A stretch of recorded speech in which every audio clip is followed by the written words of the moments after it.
A long, long time ago, there was a young woman who ran away from home. After spending the last of her mora, she trod through the cold of winter, shivering in her threadbare clothes. Suddenly, the young woman found herself stepping out onto thin air, and she fell through into a strange place. But before she could react, a voice rang out from somewhere in the distance. This is the secret home of Nicola Coco, the great mage everlasting. O destitute one, tell me your heart's greatest wish, and with my guidance, you shall attain it. Whoa! That was a strange voice. Nicola Coco. Who's that again? Do we know her?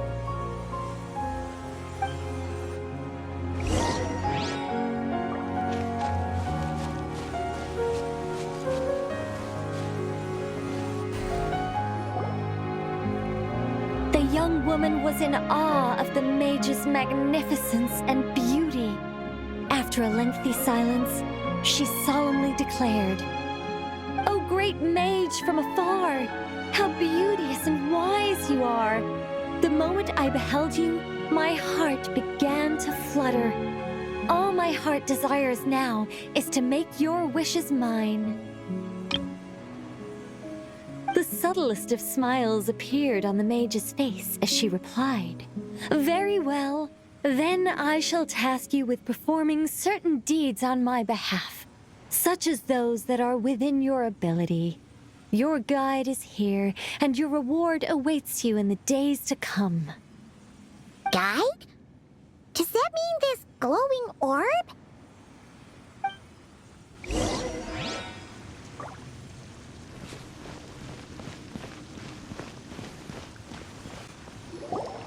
"Secret home," said the young wanderer, with a look of confusion on their face. "Where is this secret home of which you speak?" The mage's voice grew somewhat flustered upon hearing this question. Wait, does it make sense for this to be a bashful character? Oh, never mind. I'll keep it in for now. Mr. Nine can always refine it later. Ahem. It is rather rude to ask such questions of a mage, young one. The Mage's Lodge is under renovation. Very soon you shall be stunned by its grandeur. This shall be your trial. Offer up your strength and help this great mage to build her territory.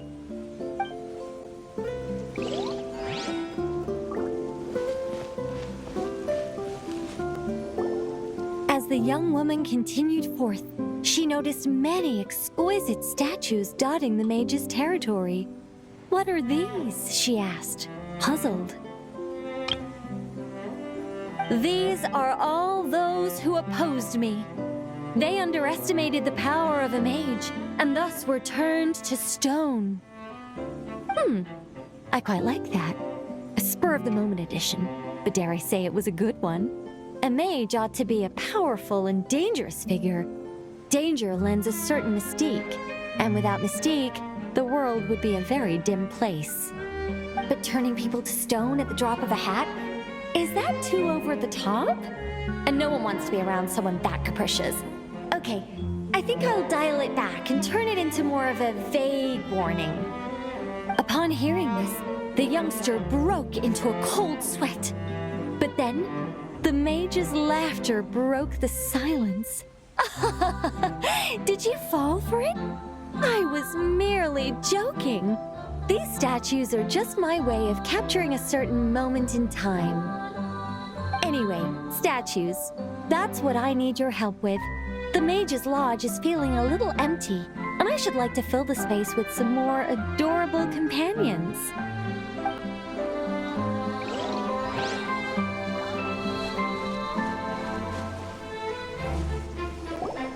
Well then, young one, now you have learned of the troubles faced by this mage. Nicola Coco requires your aid to build her sacred territory. The mage poured a cup of tea for her visitor. What say you? Wait a minute! Shouldn't we think twice before going all in on this? We don't know anything about this person! She seems a little weird. Huh? Although, having said that, this teacup looks kind of familiar. Nicola Coco. Ah! Is it Mage N? Nicole? Correct. What do you think of my story? Hard to say. It's not finished yet, surely. What happens to the characters in the end? I haven't decided yet. I need to renovate my home first. Perhaps I'll have a burst of inspiration after that. Anyway, if you can hear my voice, I assume that means you're currently in Nod Krai. In which case, could I trouble you to gather a few things for me?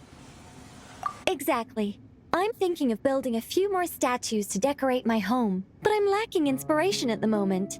So, I was thinking you could take some photos to give me some ideas. Are you serious? All right then, leave it to us. Wait here. We'll head out and see what we can find. And remember to finish the story once the statues are done.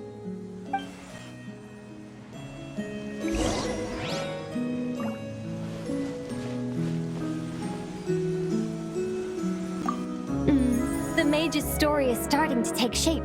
I think I'll delegate this next section to Mr. 9.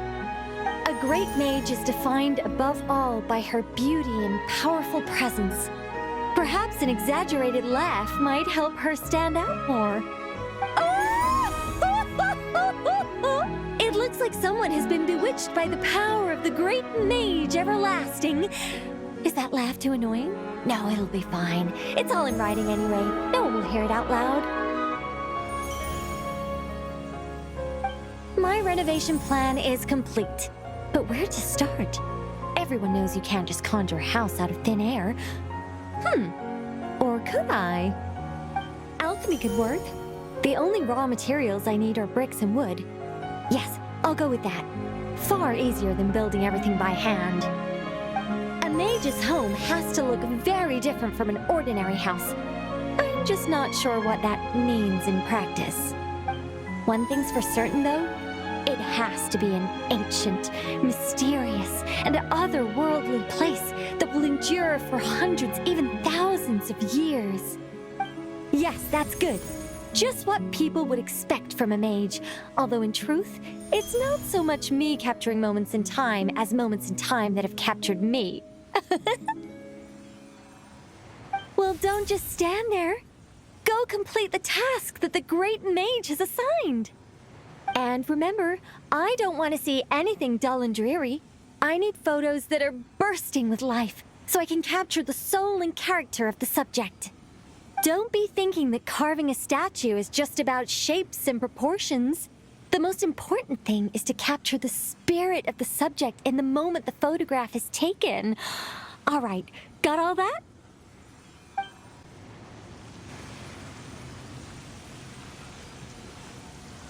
Look over there! Are those finches? Oh, they look pretty...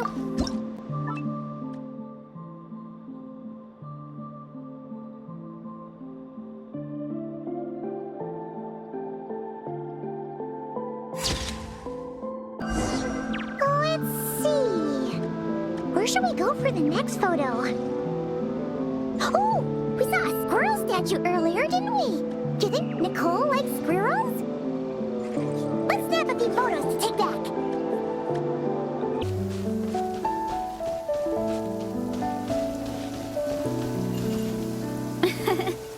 I bet the crops back in the orchard are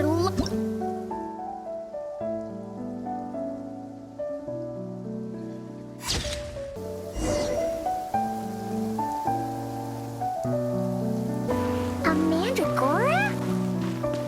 Paimon thinks that would make a pretty fun statue.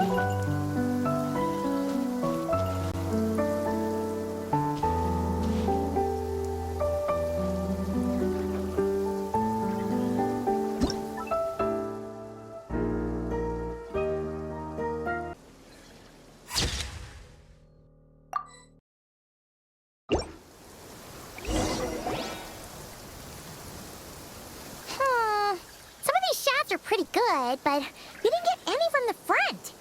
Let's wait for it to turn around.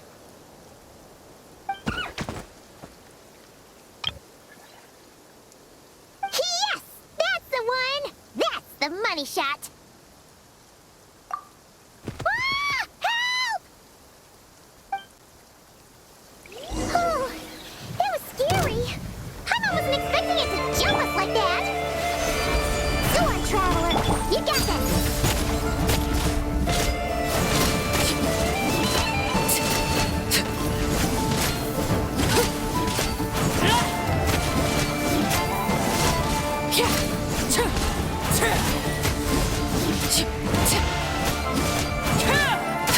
Laid bare.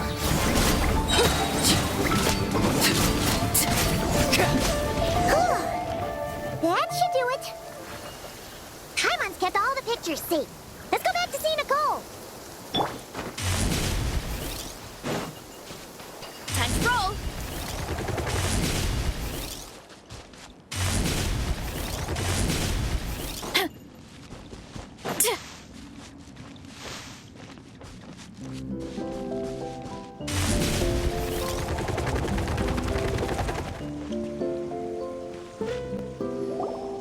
Hey, Nicole. We're back. That was quick. You two worked very fast. Nah, it's nothing. But, how do we get the photos to you? You can hold on to them for now. I'll be there in a couple of days. We can talk more about the statues then. Sure thing. See you in a couple days.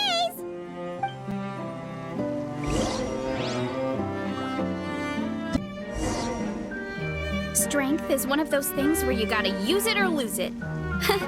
So, wanna train with me sometime? Running late again.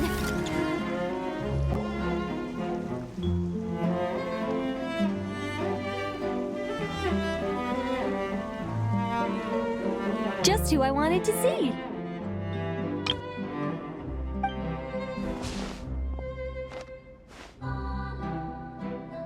I'm delighted with the photos you took. Excellent source material. Now, I have all the carving tools ready to go. Would you like to try it together? Carving tools? You mean these blocks? That's right. The statues are inside the stones. All we need to do is remove any excess material. To make things a little easier for you, I've provided a guide on how the carving process works. Allow me to demonstrate. First, we make some big, bold cuts to carve out the general shape.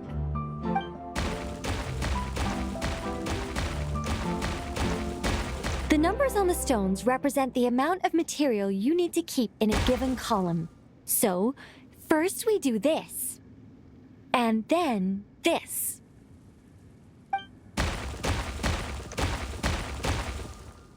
Oh, it's starting to take shape. Got it? If you carve the blocks this way, you should be able to see the basic form. Then, you just need to add some finishing touches, and voila!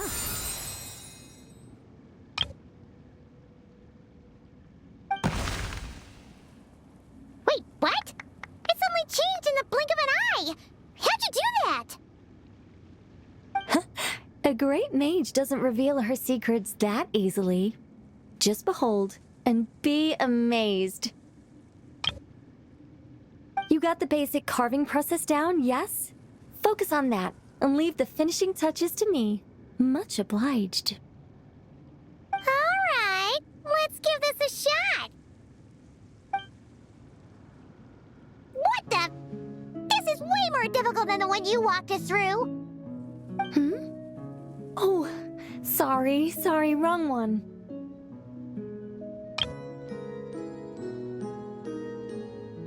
That's the one I was going to work on.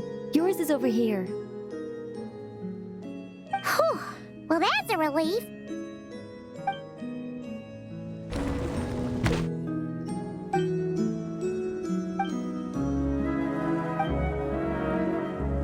Let's go! Do you still remember Nicole's process? The numbers represent the amount that we need to keep per column. So, if the number is 0, that means we gotta remove the whole thing. And if it says 3, that means we just mark the whole thing as keep, right? Let me figure. We gotta try it.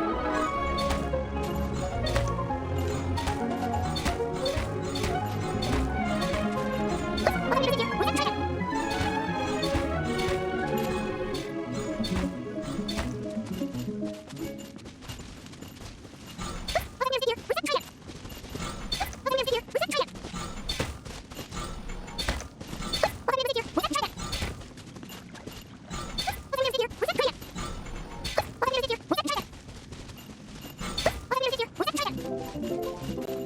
one seems to be giving you some trouble. Need any help?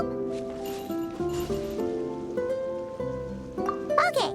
After careful inspection, Paimon's found a piece that we need to remove. And it's that one! Oops! Looks like we made a mistake here. Reset and try again.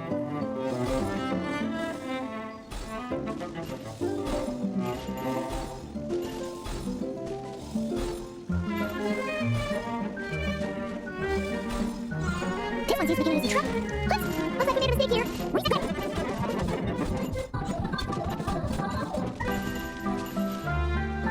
Okay. After careful inspection, Paimon's found a piece that we need to remove.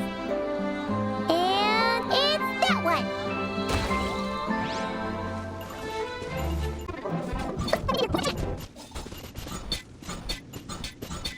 This one seems to be giving you some trouble. Need any help?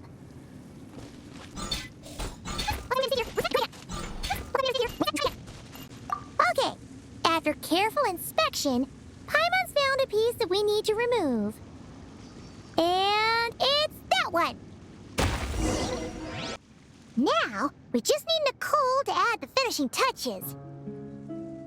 You got rid of all the extraneous stone, yes?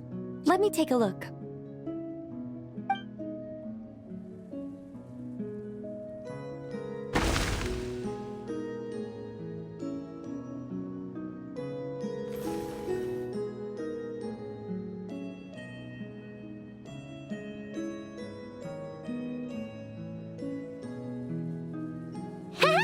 It's done!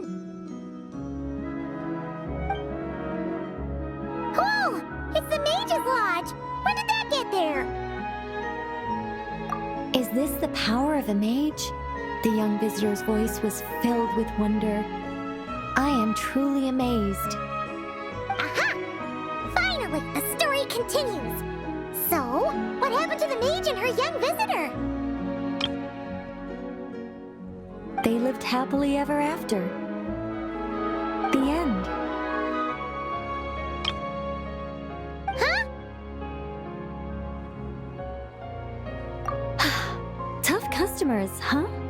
Well, if you're that eager to hear it, I suppose I'll take it from the top. All my heart desires now is to make your wishes mine, said the young woman. Those words won her the full attention of the great mage, Nicola Coco. But just as they had started warming up to one another, a group of uninvited guests stormed in, seized the mage, and absconded with her. As the youngster stood there in shock, a new mage by the name of Elumizu appeared. She signed a contract with the youngster, bestowing the power of magic upon them. But after making it through a grueling training program, they would come to discover another conspiracy operating in the background. As it turned out, the great mage Nicola Coco was an alien entity. Her true identity was the first daughter of King Meowtress, the third of Planet Meow. She had come disguised as a mage as part of a secret plot to trick the entire world into worshipping Planet Meow. Oh, great mage! Have you been lying to me all this while? The youngster's voice trembled as their heart began to break. Leave me. War is destined to break out between our planet and yours. We were foes from the very start. The mage turned her face away, refusing to let anyone see the tears welling up in her eyes. But the youngster bravely reached out and grabbed her by the arm, swearing to never leave her. Moved by this display of passion, the mage decided to rebel. But in that moment, Elumizu, who had once aided the youngster, now took the side of the king. Elumizu had been Meowtress III's second daughter all along. She had only helped the youngster in the hopes that her sister might be incited to treason, thus giving her the chance to usurp Nicola's place in the line of succession.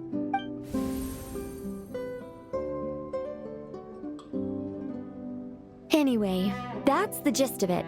In the end, the youngster, who by this point had turned into a cat, worked with the mage to successfully foil the king's plot. Then, they returned to the mage's lodge together and lived happily ever after in peace and quiet. The end.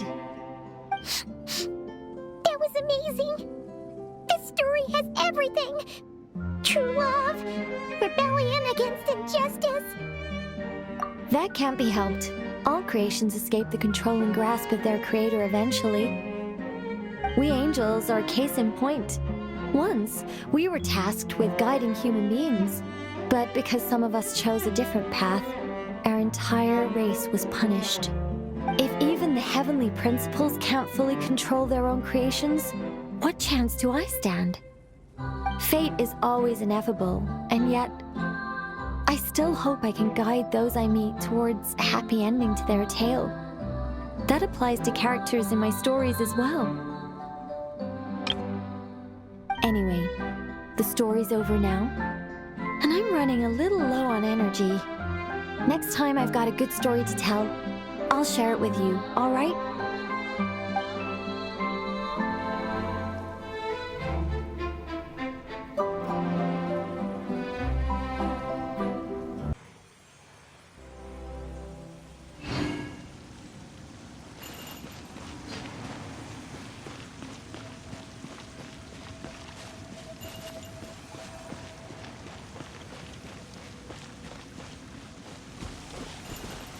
Building my mage's lodge was quite a rewarding experience.